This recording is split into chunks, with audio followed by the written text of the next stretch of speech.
Welcome to Artists, Icons, and Entrepreneurs, the podcast that dives deep into the stories of trailblazers who shape our world. Our co-host, Lulu Benavidez, is a seasoned entrepreneur in the beauty industry, is a photographer, artist, and the proud owner of Lulu's The Salon in Galveston, Texas. Our other co-host, Krokonis Hanson, is a visionary in the entrepreneurial world with years of experience in business innovation and development. Together, they bring you insights, inspiration, and the journeys of remarkable individuals who have made their mark. And with that, let's get started. Sarah Pianpiano is a former professional triathlete turned high-performing real estate agent based in Boulder, Colorado. From 2012 to 2022, Sarah competed at the highest level of the sport, earning 11 Ironman and 70.3 titles, and a clocking career best time of 8 hours, 40 minutes, and 46 seconds. At the time, the third fastest Ironman finish ever by an American woman.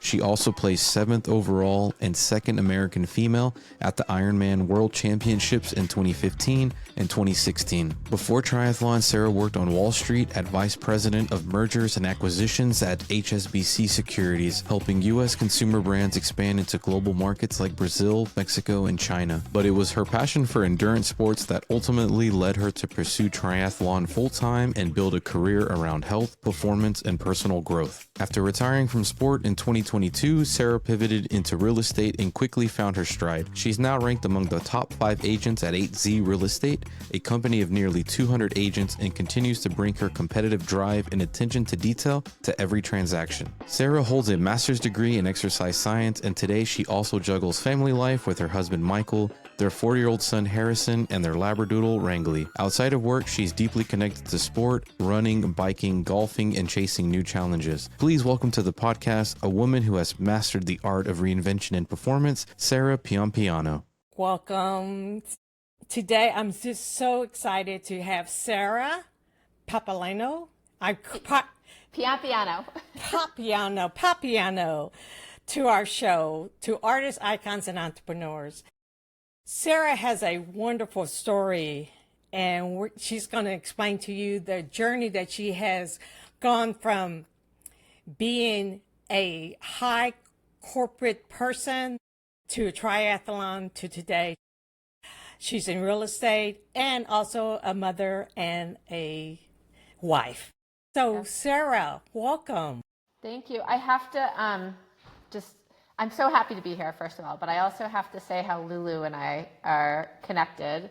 So as Lulu mentioned, my past career was as a professional triathlete, and I traveled all around the world doing races. And one of the things that the Ironman brand, they do is they connect professional athletes with local families at whatever the race destinations are.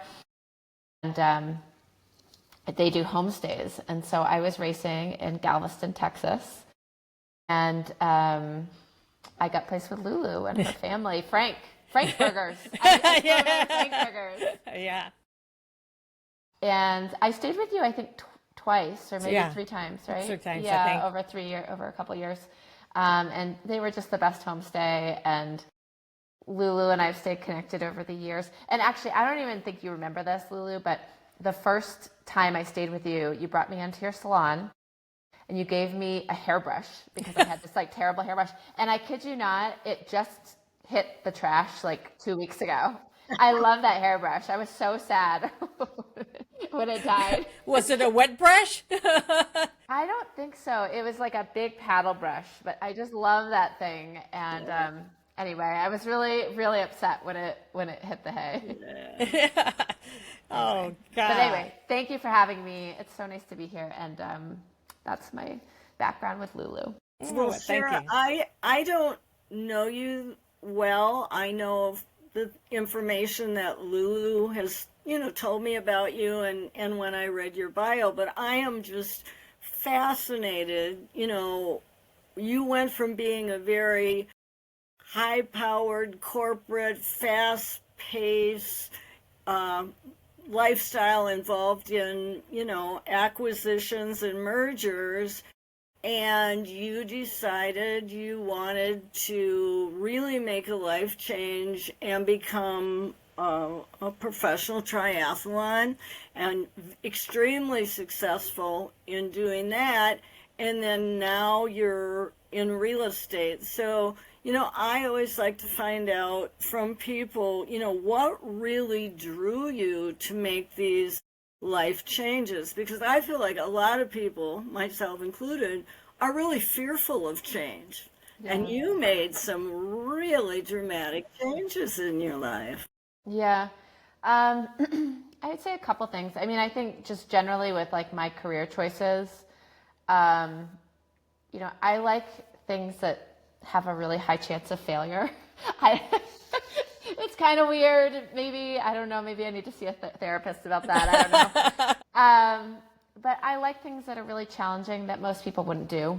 And so, working in finance and in mergers and acquisitions, which is what I was focused on. I mean, not a lot of people make it in that career. And then as a professional athlete, very few people are able to make it as being a professional athlete. And then even now in real estate, there's a lot of real estate agents out there, but there are very few people that are reaching the very top level, which is sort of what I aspire to. So, I like to do things that are extremely hard. But also, I kind of live by this motto that you have one life to live. And I understand that people get stuck in kind of complacency, and they get comfortable. Maybe they've got a good salary, or they are fearing change. And I just think I don't want to get to the end of my life and look back and think that, I wish I had done that. So, I do like to take risks and try to go after big things. Very cool. So, Sarah, why don't you take us back to the time you became a professional triathlete? Yeah. So I was living in New York City. I was working in finance. I was, I don't even remember how old I was, maybe 29. And I was smoking 2 packs of cigarettes a day. I was working, 120 hours a week. I would sleep under my desk all the time. I was traveling all over the world. I mean, it was a very intense lifestyle is what I would say generally, and not a very healthy lifestyle at that. But I loved what I did. I loved my job.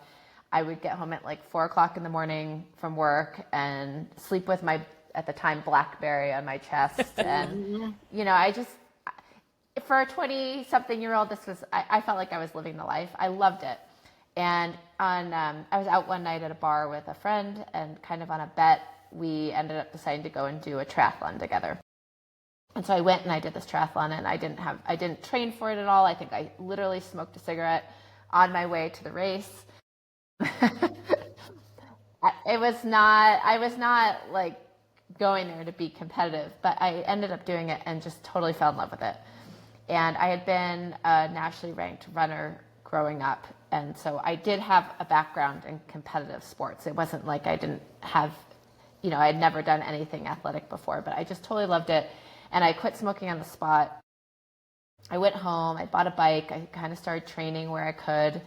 And I went and I did another race in Miami, actually, I don't know, maybe 4 months later, 3 months later, or something like that. And I ended up winning it. And when I won it, my friend, who I'd done that first triathlon with, said, "You could be great. You could go pro." And that just planted this little seed in my head of, wait, what? You can do this professionally? And so then I just went down this rabbit hole of, researching all the professional triathletes that there were and finding out who the best coaches were. And I just decided that this is what I was going to do. Because as a little girl, my dream was to go to the Olympics. And then I had been this, good runner all through college. I had ski raced at a very high level, but I had never made it to that professional level. And suddenly here was this opportunity to maybe be a professional athlete, which is what I had dreamed my whole life. Mm-hmm. And I went for it. And so I ended up hiring a coach. His name was Matt Dixon. He is the only coach that I've ever had for triathlon. And he was coaching some of the best triathletes, both men and women at the time. And he agreed to coach me, and he said, but you have to do it on my terms. So you're going to go and start racing professionally when I tell you you're ready. Otherwise, you have to keep racing as an amateur, and you need to continue to develop and grow. And so that went on for about a year. And then at the end of 2010, he said, you're ready. And so I ended up leaving my job on Wall Street and moving out to California. And I just decided, I thought, my parents thought I was crazy. My brothers thought I was crazy. Literally anybody I talked to thought I was crazy. They're like, you've got this great job. You're making a ton of money. What are you doing? And I thought, well, I'm smart. I'm capable. I've proven myself to be good at the job I'm doing. Mm-hmm. And if this, I'll give myself 2 years, because I feel like with any new business, you have to give yourself 2 years. And at the end of 2 years, you usually have a pretty good indication of if it's going to start going in the right direction or not. So I said, I'll give myself 2 years. And if at the end of 2 years it's going well, then I'll keep doing it. And if it's not, then I'll just go back to finance. And my second race as a professional, I ended up winning. And I beat the Ironman world champion. I beat all these 70.3 and Ironman champions. And I felt like at that point, I knew I could be successful at it. So I did. I raced competitively for 11 years. Wow. 10 years to 11 years. Yeah. I have your schedule results up on my other monitor. And so you started in 2011 doing this professionally, right? Yep. And if you have a chance, I'm talking to the audience, if you have a chance to go to her website, I think it's called Sarah, Papaleo #1? Sarah Pianpiano. Pianpiano. #1. My Little Red Racing website. Yes. Yeah. And so I'm looking at all that you have accomplished. Oh my God. From 2011 to, let's say, 2019. 21. 20. Yeah, 20. Well, I raced through 2019, and then there was a pandemic, obviously. Yeah. So, and then I had my son, and I came back and I raced in 2021. But the 2021 was really the end for me. Yeah. Cool. Well, and I'm very curious as to, the discipline and the resilience it takes to do triathlon. And now you're being successful in real estate. How does that translate for you? How does that affect your success as a realtor?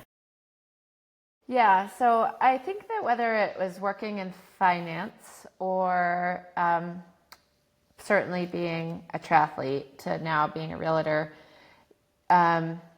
it really is all about process.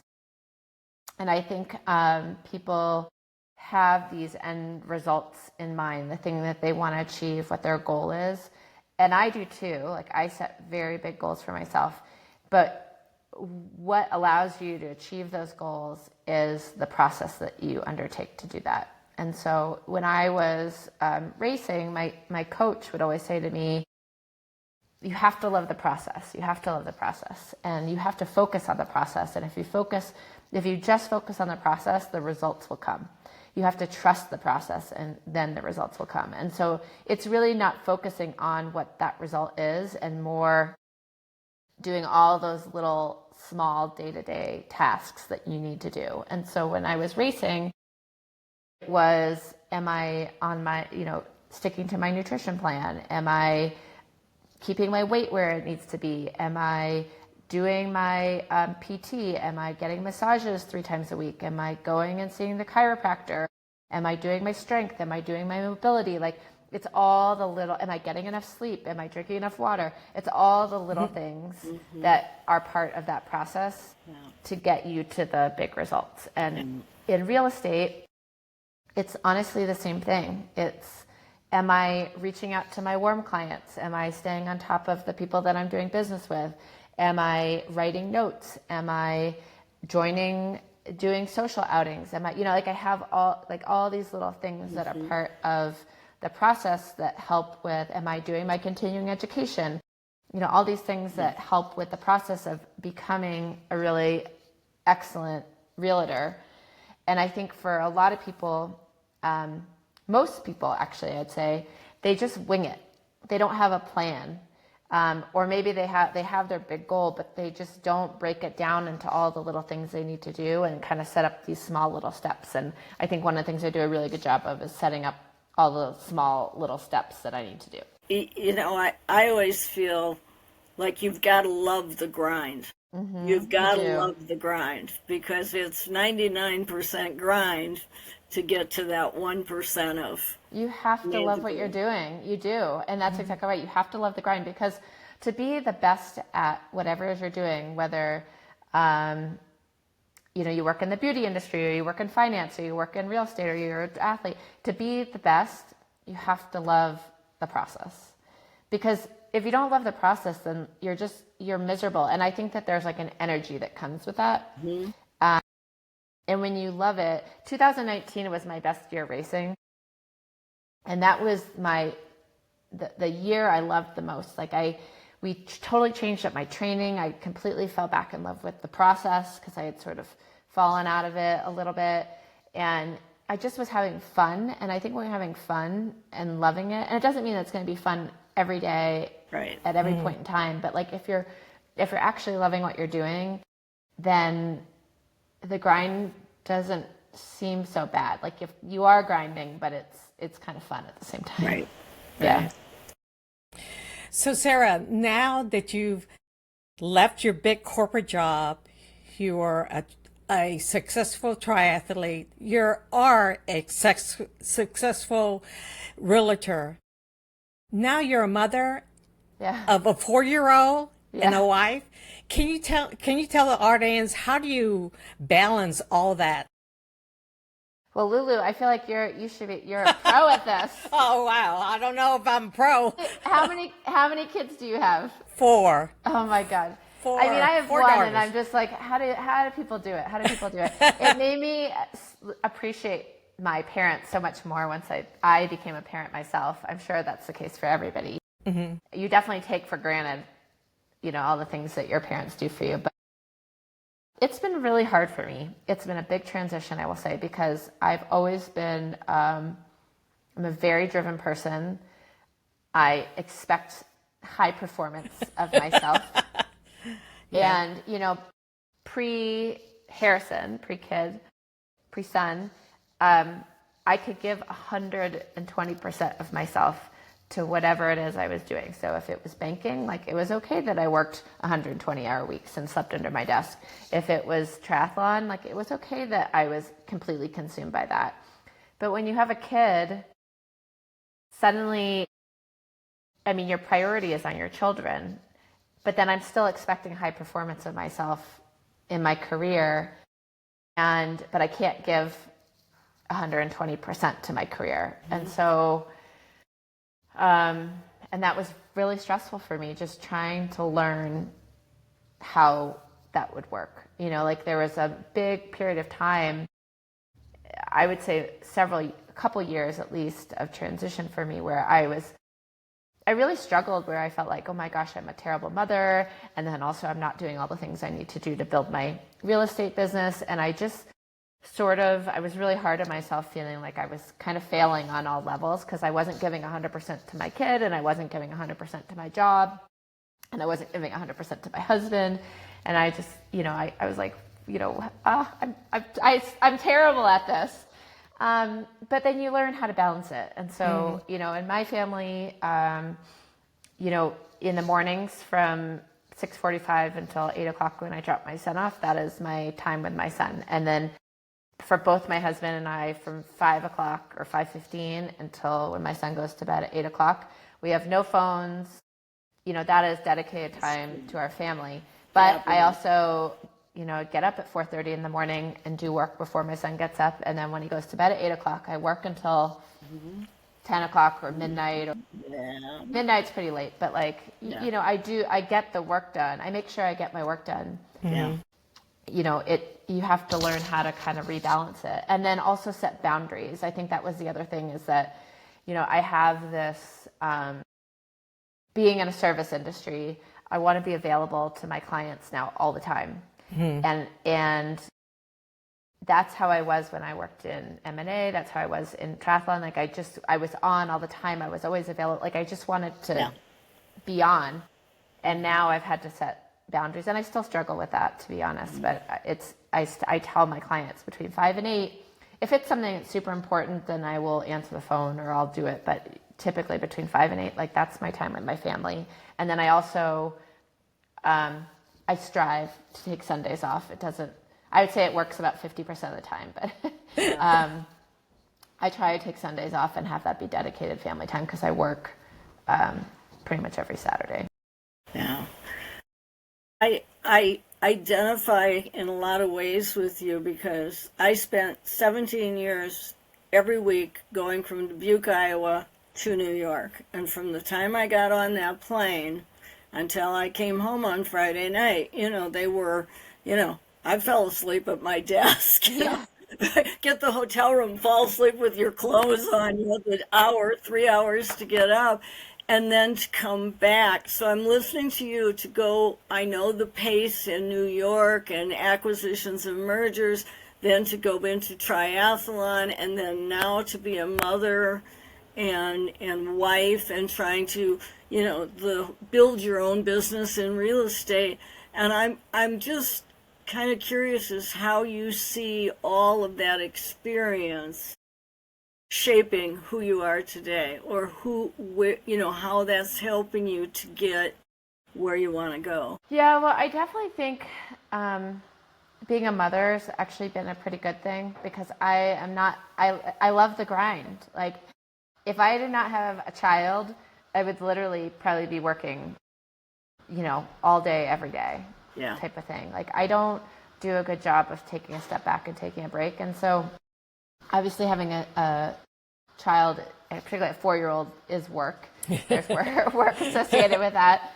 But I think that he's been such a great addition to my life in more ways than just becoming a mother. But I just think that it's really helped me kind of be forced to learn how to set boundaries and have to take a step back. And when I go on vacation, I still have to work on vacation, but I have a little person there that wants my attention and expects my attention when I'm on vacation. And so it forces me to pry myself away from doing work and kind of set some boundaries there. So I think that's been a really good thing for me too.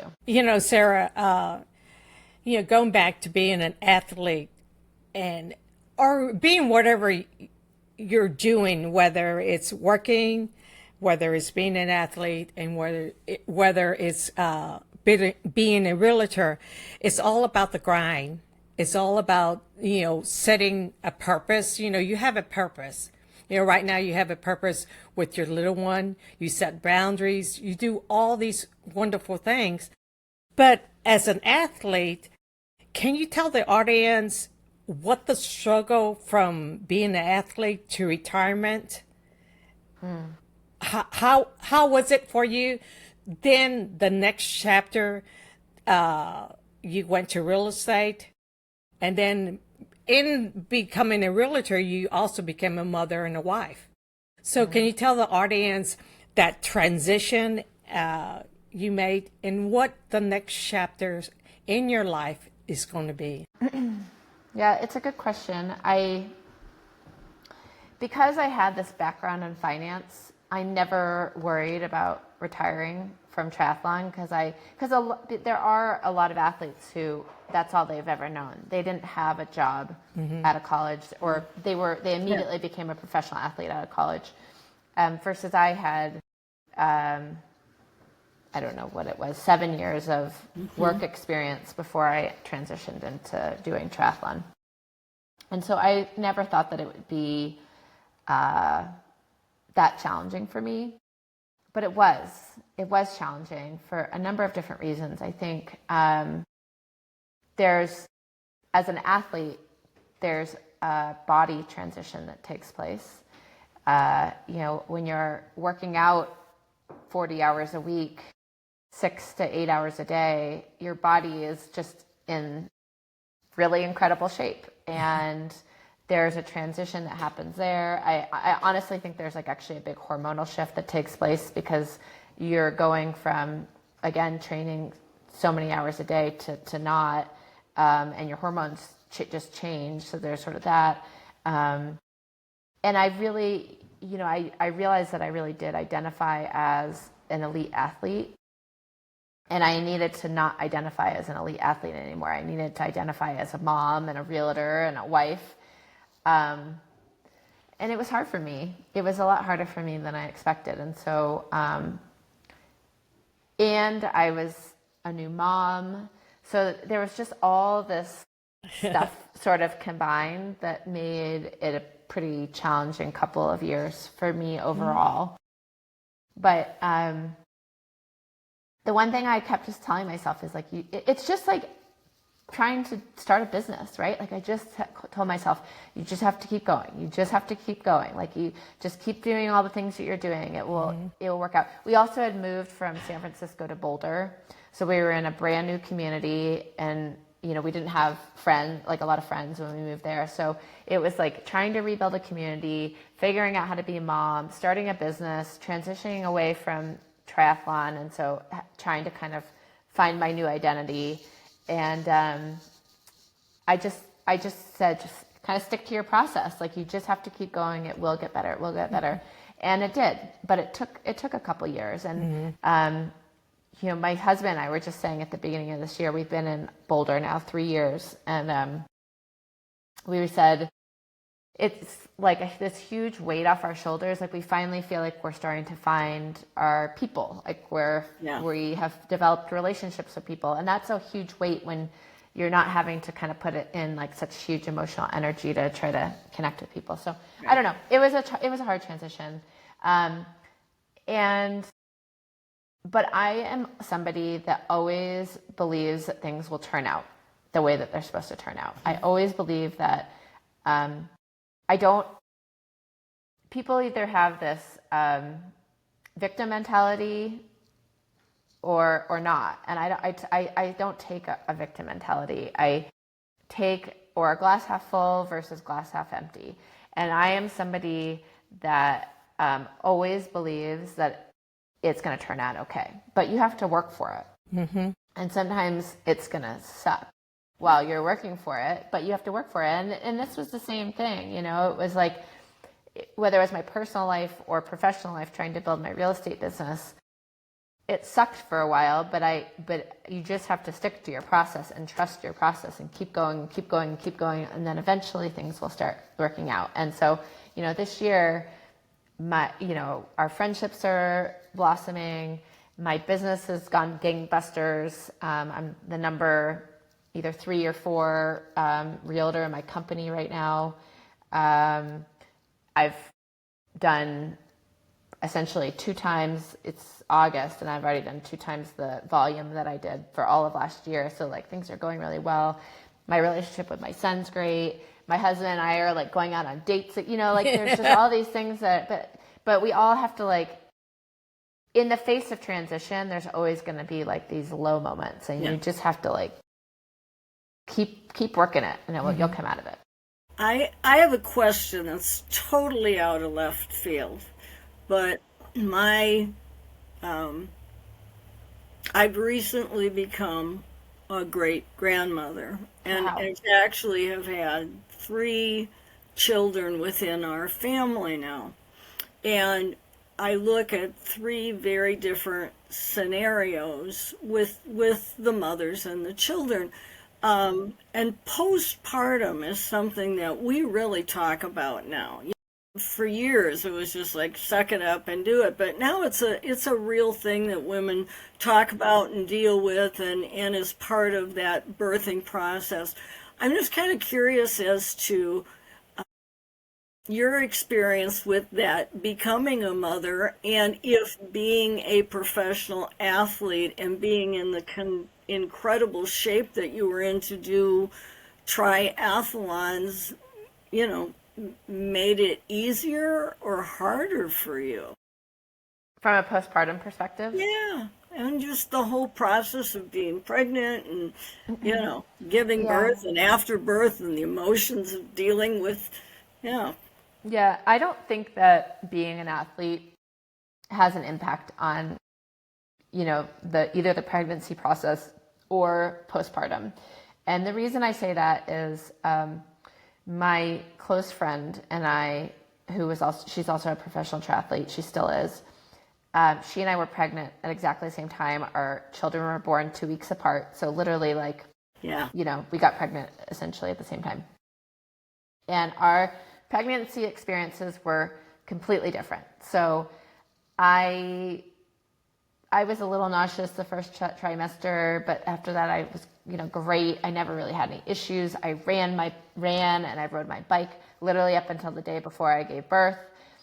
I was back training kind of 2 or 3 weeks after I gave birth. And I didn't feel like I had that bad of like postpartum.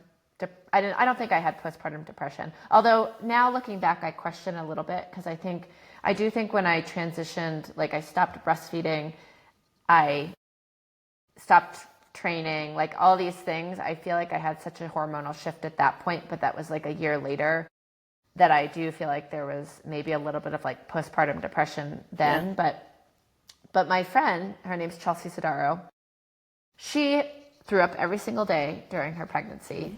She couldn't run. I was still training. I shouldn't say training. I was exercising kind of 15 to 20 hours a week when I was pregnant. She could not do more than 5 hours a week, so kind of less than an hour a day. Just really challenging pregnancy.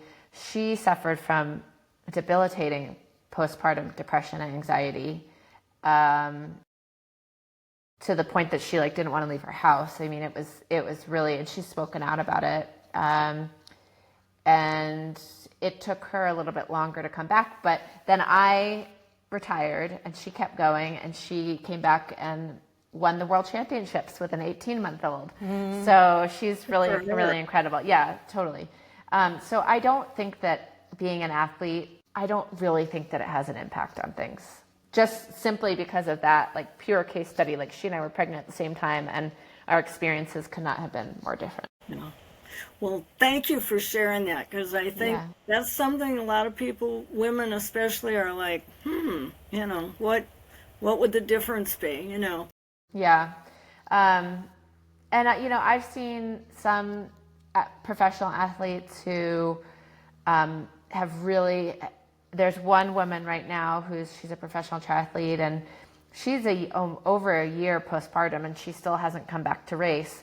And then there were other athletes who've been able to come back and race, 3 or 4 months postpartum. So I think the thing that I'm learning more and more and realizing more and more is, and unfortunately in today's society, everybody compares, but you just have to take your journey, your pregnancy journey and postpartum journey for what it is. You cannot compare yourself to anybody else, because nobody's the same. Literally nobody is the same. Somebody could have the most painful delivery, and somebody else could not have a painful delivery. It doesn't mean anything.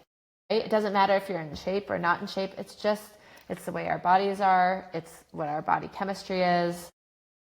It is what it is. Yeah, and I think it's, I like the way you said it, is that no one's the same. Everybody's different. Their bodies are different. And when I look back at the pregnancies that I had, the 4 children that I had, the last one, I was depressed. My milk was coming out. I went to the grocery store. Never did I experience that when I was the first 2. So it depends on where you're at in your life and what happens to your body. It doesn't mean whether you exercise or whether you don't. It's your body. It's what happens to you. Yes. Yep. Well, thank you for sharing that with us. Of course. I mean, I will also share, my husband and I are trying to have another baby. and we've been talking, because my first son, this is, kind of off subject a little bit, but my son, he was like sleeping within a few weeks through the night. We just kind of went about our daily lives. Like, my husband would be working and he'd just have him in the little bouncer next to us and he'd sleep all day. No big deal. And we keep on assuming that if we do have another baby, that it's just going to be the same way. And my sister-in-law said to us the other day, you could have a baby that's nothing like that. Yeah, right. Exactly. They could not sleep, be a screamer, like not want to be put down. Our son was just like the easiest baby ever. And I think we keep expecting we're going to have that. But the same thing, it's like babies are, they're totally different too. Not to discourage you, but I have a son and a daughter who are like 14 months apart. And my son was the happiest, easy, scheduled, beautiful, just really went well.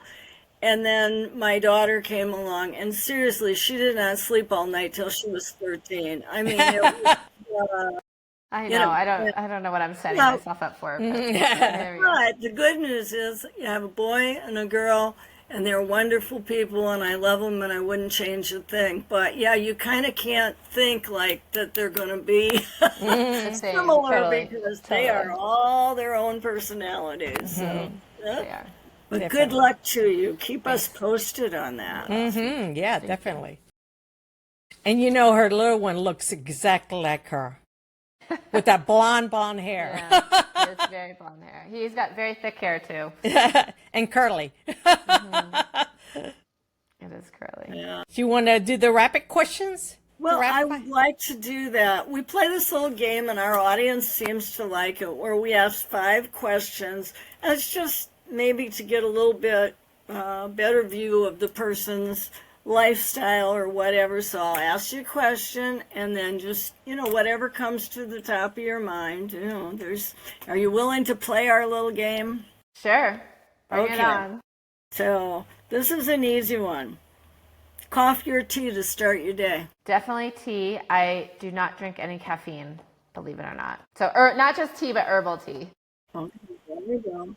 First place, favorite place to run in Boulder? There's a loop called El Dorado Springs. It's like a 10 or 11 mile loop. And it is just so beautiful. It takes you through prairies and up into the forest. And then you come out of the forest and you've got the Flatirons right in front of you. And it's so gorgeous, and I love it. What's harder off the top of your head? The Ironman or parenting a 4-year-old? God. Well, I think parenting a 4-year-old is probably harder, but doing an Ironman is really hard. That's kind of one of those questions like, yes. Yeah. They're both hard. They're both hard. Dream vacation spot with your family? My family has a cabin in Maine, and it's on a lake, and it's actually where my husband and I got married, and it's really my favorite place in the world to go to. It's just so peaceful and relaxing. So it's in Rangeley, Maine. So I'd say that. But if I were to travel anywhere in the world, I would say probably Italy. I love Italy a lot. If you could only choose one, would you choose biking, running, or golf? Biking, which I can't believe I'm saying because I love to run. But I'm telling you, I'm getting older and running just does not feel as good anymore. If you had asked me like 5 years ago, I would say definitely running. Now it's biking. Yeah. Cool. Well, thank you for giving a little insight into your personal little things. And it's just really been great to meet you and have this conversation, dialogue, because Lulu has just told me what a wonderful person you are, and you did not let me down. So thank you. Well, thank you guys. It's been a pleasure. I appreciate it. So, Sarah, can you tell the audience where they can find you? Yes, that is a great question. I am on Instagram. My Instagram account is at Sarah. I have to look it up, actually. It's not at Sarah. It's at S Pianpiano, which is spelled Piampiano at S Pianpiano. That's really where I am from a social media standpoint. You could also look me up on Google. Just type in Sarah Pianpiano Realtor, and my real estate website will pop up. Sarah, how far is Greeley, Colorado from Boulder? It's about 45 minutes to an hour. Well, Sue and I have a friend there that has a salon, and his name of his salon is, what is his name? What is the salon's name? Oh, God. I should know. Golly. Anyway, he's... You're talking about Jim Lovato. Yeah, Jim Lovato. Yeah. Yeah. I can't think of the name of the salon, but the designer is Jim Lovato. I'm sure if you Googled it too, you'd find it. Yeah. So anyway, we both have a friend there, near 45 minutes away from you. That's fun. So, Sarah, this takes me back when I first met you, and the perseverance that you have, the dedication, it's unreal. And thank you for sharing your journey with us. And we love to have you back and see what your next chapter is going to be. And hopefully you will be pregnant with your second child. I actually do have, I can't announce it right now, but I have a little bit of a new business venture that I am about to embark on, but it hasn't been announced yet. So yeah, we can check back at another time. Yeah. We're so ready to announce it. Come on. We'd love to talk about it. Yeah. Thank you so much again for your journey, sharing your journey with us, and we appreciate you. Thank you so much. Very excited to be on. Thank you. Have a great day. Wow, what an episode. That wraps up another exciting edition of Artists, Icons, and Entrepreneurs. Thank you so much for joining us. We hope you're leaving inspired and ready to chase your dreams. Don't forget to follow us on social media and subscribe to our podcast so you never miss an episode over at youtube.com/artist icons entrepreneurs, as well as Facebook at Lulu Benavidez, on IG at Lulu Benavidez, at Evolve Hair Solutions as well. And don't forget to visit our website at lulubenavidez.com and evolvehairsolutions.com to stay updated. Until next time, keep dreaming big, creating boldly, and making your mark on the world. Thanks for listening, and take care, everyone.